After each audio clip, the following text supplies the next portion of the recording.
The announcement crackled through the cabin speakers, informing us that we were beginning our descent into Denver International Airport. I glanced at my watch and frowned. We weren't supposed to land for another 2 hours. I'd been looking forward to finishing the quarterly report on my laptop, reviewing the contracts for the commercial property acquisition my firm was closing next week, and maybe catching a quick nap before we touched down in Seattle. But apparently, the universe had other plans, and those plans involved the woman currently shrieking at a flight attendant 3 rows ahead of me. Her voice had been a constant drone for the past 45 minutes, growing progressively louder and more shrill with each passing minute.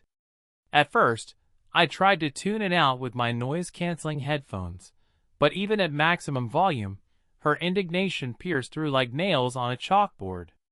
The woman, who I'd mentally dubbed Karen the moment she demanded to speak to a supervisor about the temperature in the boarding area, was absolutely convinced that the universe had conspired against her specifically by placing her in an economy seat. "I paid good money for this ticket," she bellowed, her face flushed crimson as she jabbed a manicured finger toward the first-class cabin. "I am a Platinum Rewards member. Do you understand what that means? I have rights. I deserve to be up there, not crammed back here like some common traveler."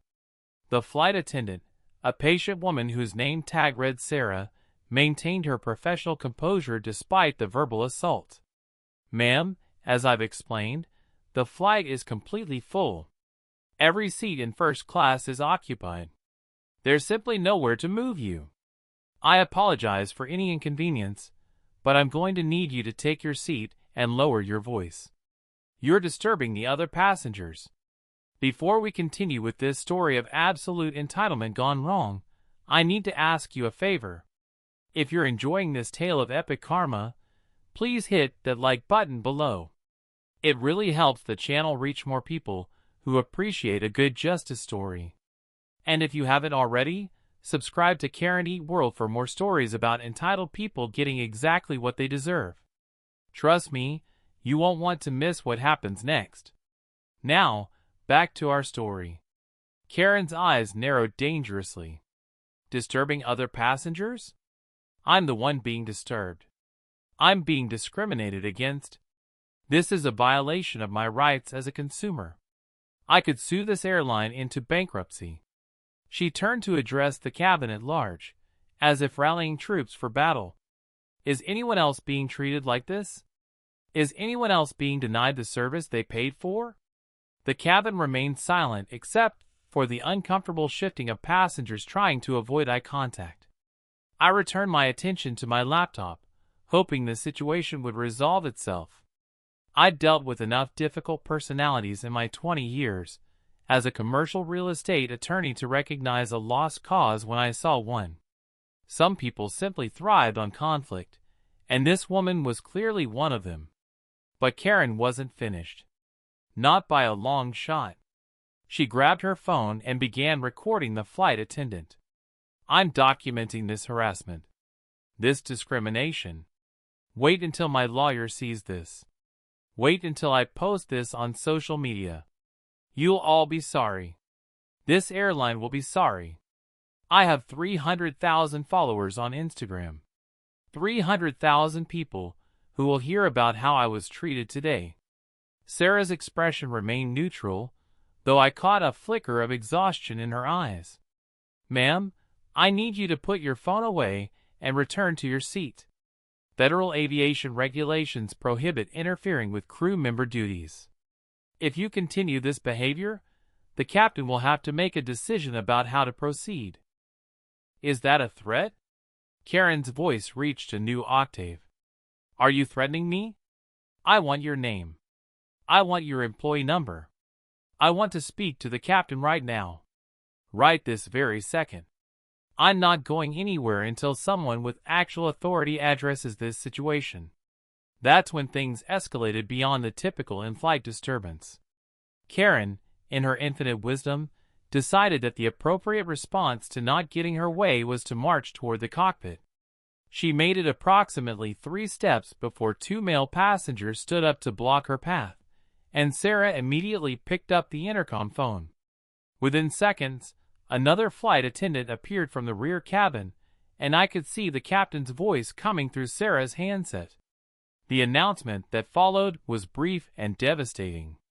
"Ladies and gentlemen, this is your captain speaking. Due to an unruly passenger situation, we are diverting to Denver International Airport. We apologize for this inconvenience and will provide updates once we're on the ground. Flight attendants, prepare the cabin for an early landing." The collective groan from the passengers was audible. A businessman across the aisle from me closed his laptop with an exasperated sigh. A mother with 2 small children looked like she might cry. A young couple who'd been holding hands and smiling for the entire flight turned to glare at Karen with undisguised hatred. But Karen herself seemed utterly oblivious to the chaos she created. If anything, she looked vindicated, as if forcing an emergency landing somehow proved her point about being mistreated. "See?" she announced triumphantly. "Now they're taking this seriously. Now someone will actually do something about this unacceptable situation." I watched in fascination as she genuinely failed to grasp that the early landing was a direct result of her behavior. The flight attendants efficiently prepared the cabin, their faces professionally blank, but their body language screaming frustration. Sarah made several more attempts to get Karen to sit down, each one rebuffed with increasingly creative accusations of persecution.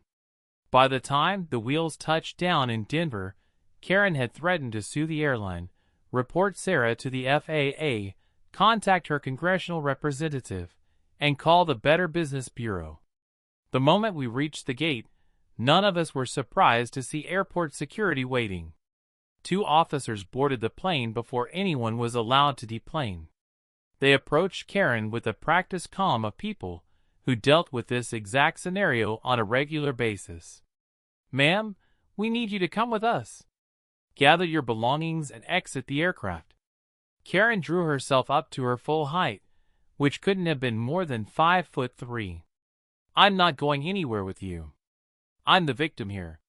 These people have been harassing me for the entire flight. They're the ones who should be escorted off." The older of the 2 officers, a man with steel-gray hair and the patience of a saint, exchanged a glance with his partner. "Ma'am, that's not how this works. You've disrupted a flight, interfered with crew duties, and caused an emergency landing. Those are federal offenses. You can either come with us voluntarily, or we can make this much more difficult for everyone involved."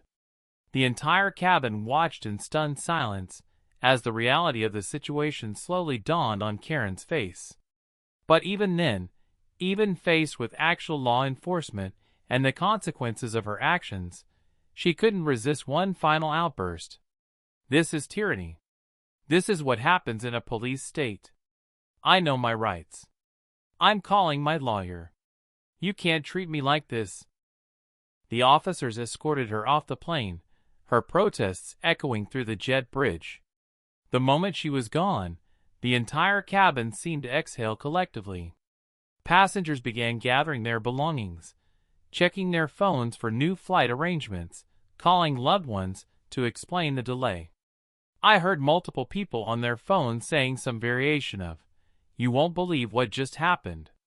The mother with the 2 children was crying softly, explaining to someone that she'd miss her connection and wouldn't make it to her sister's wedding rehearsal dinner. As I waited in line to deplane, I couldn't help but calculate the damage Karen had caused. 150 passengers delayed by at least 4 hours, missed connections, canceled meetings, disrupted plans. The airline would have to pay for the unscheduled landing fees, arrange hotel accommodations for stranded passengers, book everyone on new flights. We were talking tens of thousands of dollars in direct costs, possibly hundreds of thousands when you factored in the ripple effects. And all because one woman couldn't accept the simple fact that sometimes you don't get an upgrade. I made my way through the terminal to the customer service desk, where a line of approximately 40 frustrated passengers had already formed. The airline representatives looked shell-shocked, frantically typing and making phone calls. I settled in for what I knew would be a long wait, pulling up my email to start rescheduling the meetings I'd now miss. The property acquisition meeting would have to be pushed to next week. The deposition I was supposed to attend tomorrow morning would need to be rescheduled. My paralegal was going to have a field day reorganizing my calendar. By the time I reached the front of the line 2 hours later, I'd managed to reschedule most of my obligations and book a hotel room for the night. The airline representative, a harried-looking man in his mid-30s, typed furiously while I stood at the counter. "Mr. Anderson, I'm so sorry about this situation. We've got you on the first flight out tomorrow morning at 6:15 a.m. You'll arrive in Seattle by 9:30. We're covering your hotel for tonight and providing meal vouchers. Again, I cannot apologize enough for this disruption." "I appreciate it," I said, meaning it. None of this was his fault. Out of curiosity, what happens to the passenger who caused all this? His expression darkened slightly. "That's being handled by airport security and the FBI. Interfering with a flight crew is a federal offense. She's looking at potential fines up to $35,000 and possibly jail time. Plus, she's now on the airline's no-fly list." I nodded, collected my hotel and meal vouchers, and made my way toward ground transportation. Part of me felt satisfied that Karen would face consequences, but a larger part was simply exhausted by the whole ordeal. I'd dealt with difficult people my entire career, people who thought the rules didn't apply to them, people who believed their wealth or status entitled them to special treatment. Usually, I could maintain professional distance. But something about this particular incident gnawed at me as I checked into my hotel and ordered room service. Maybe it was the mother who'd missed her sister's wedding events. Maybe it was the businessman who'd been heading to his daughter's college graduation. Maybe it was the simple, selfish fact that I'd lost an entire day of productivity because one person couldn't handle minor disappointment. Whatever the reason, I found myself unable to let it go. I pulled out my laptop and, instead of diving back into work, I did something I rarely did. I got curious about exactly who Karen thought she was. Social media made it absurdly easy. Within 15 minutes of searching, I'd found her. She'd made good on her threat to post about the incident, though her version of events bore little resemblance to reality. According to her Instagram post, she'd been brutally attacked by aggressive flight attendants who discriminated against her and had her illegally removed from a flight for simply asking questions. The post had already garnered hundreds of comments, though I noticed most of them weren't exactly supportive. The general consensus seemed to be that she was exactly the kind of person who made air travel miserable for everyone else. But it was her profile that really caught my attention. Karen Whitmore, self-described, luxury lifestyle influencer, and travel expert, living in Seattle, Washington, my city. The same city I'd been trying to reach.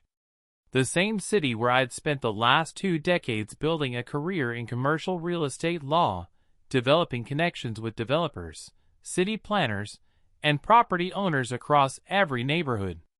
The same city where I'd recently been retained by a consortium of property owners in a very specific, very exclusive neighborhood to handle some very interesting acquisitions.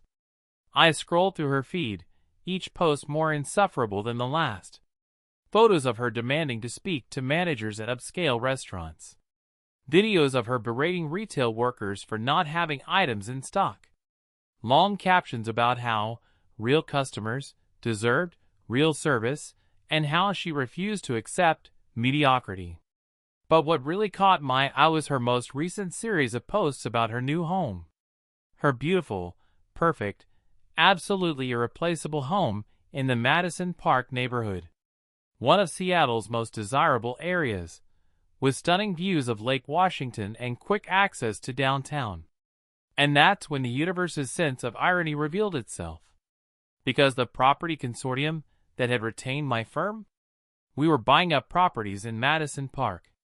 Specifically, we were in the process of acquiring an entire block for a mixed-use development project.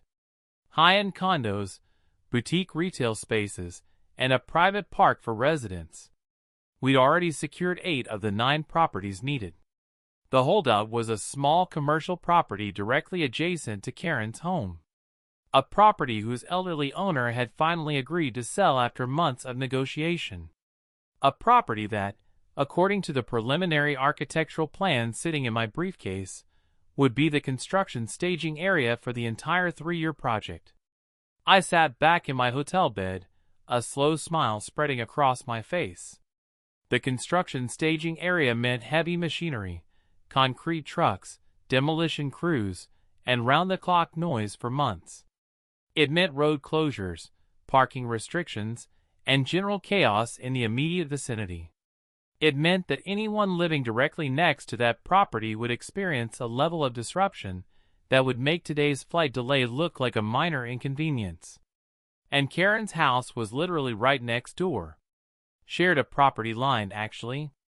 Now, was I petty enough to use my professional position to make Karen's life difficult?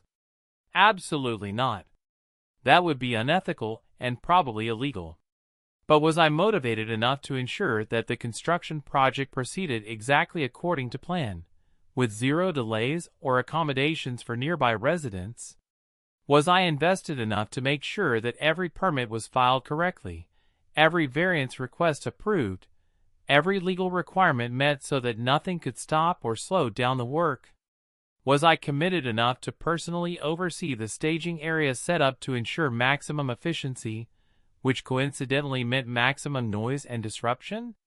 You better believe I was. The next morning, I made my 6:15 a.m. flight without incident. By 9:30, I was in my office in downtown Seattle, and by 10, I had the Madison Park project files spread across my conference table. My senior partner, who was leading the development consortium, raised an eyebrow when I volunteered to take point on the construction permits and staging area logistics. That's usually paralegal work, Dave. You sure you want to handle it personally? I've got a vested interest in seeing this project succeed, I told him, which wasn't a lie. Plus, after yesterday's flight disaster, I could use some satisfying, productive work. He didn't need to know about my very specific vested interest. Over the next 2 weeks, I threw myself into the project with the kind of focused intensity one usually reserved for major litigation. I personally visited the city planning department to ensure our permits were airtight. I hired the construction firm known for starting exactly on time and working the longest hours. I reviewed the noise ordinance regulations and confirmed that construction could legally begin at 7 a.m. on weekdays and 8 a.m. on weekends.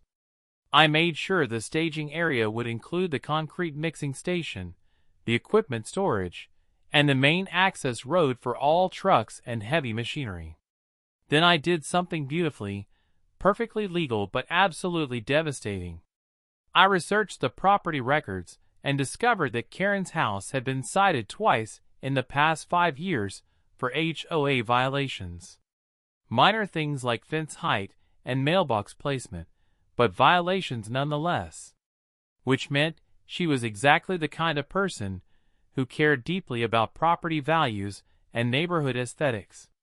So I made sure that our construction staging area included the temporary office trailers, the porta-potties, and the chain-link fence that would separate the site from the surrounding properties, all positioned for maximum visibility from her front windows. I also confirmed that the project timeline called for the staging area to be operational for approximately 18 months before actual building construction began.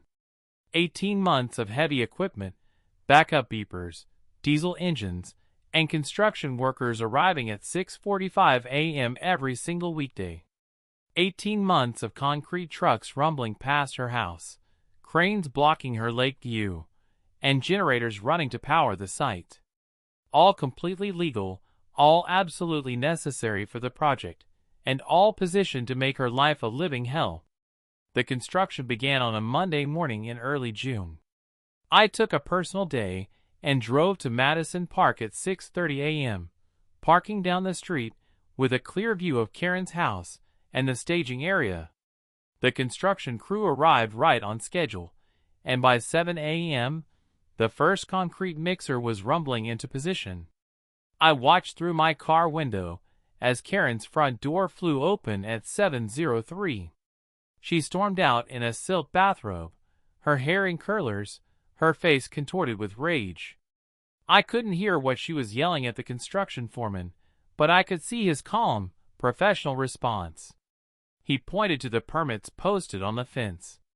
He gestured to the property boundaries. He showed her the documentation. And I watched as the realization slowly dawned on her face. This wasn't a temporary inconvenience. This wasn't something she could complain her way out of. This was 18 months of her worst nightmare, and it was all completely, perfectly, absolutely legal. She pulled out her phone, probably to call the city, or a lawyer, or the police, or all three. But it wouldn't matter. Every single permit was in order. Every regulation had been followed. Every requirement had been met.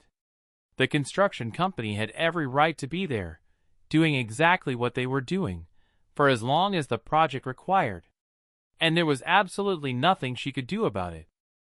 I started my car and prepared to drive away, satisfied that karma had finally caught up with Karen Whitmore. But then I noticed something that made me pause.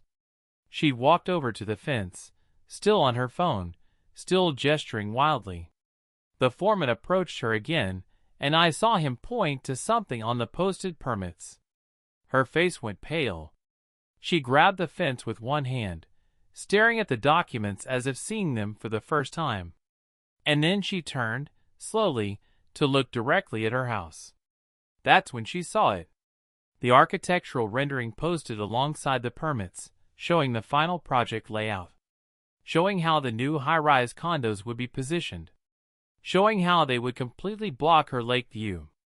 Showing how her property, which she probably paid a premium for specifically because of that view, would be staring at a concrete wall for the rest of her life. Not temporarily. Not during construction. Forever. I watched as she stood there frozen, her phone dangling from one hand, her other hand still gripping the chain-link fence. I watched as the full scope of what was about to happen to her life slowly crystallized in her mind.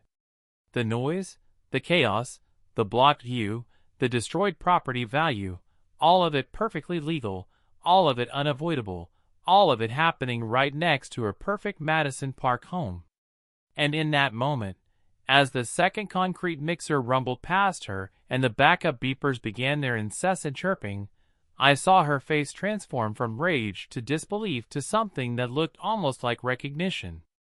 As if, on some level, she understood that this was what it felt like to be the person on the other side of entitlement. This was what it felt like when someone else's plans disrupted your life, and you had absolutely no recourse, no complaint that would matter, no manager to escalate to. This was what powerlessness felt like. If you enjoyed watching Karen finally understand that the world doesn't revolve around her, make sure you hit that like button and subscribe to Karen Eat World. We've got tons more stories about entitled people getting served their just desserts. Drop a comment below telling us your worst entitled person story. We love hearing from you. Until next time, remember that karma might be slow, but she always delivers.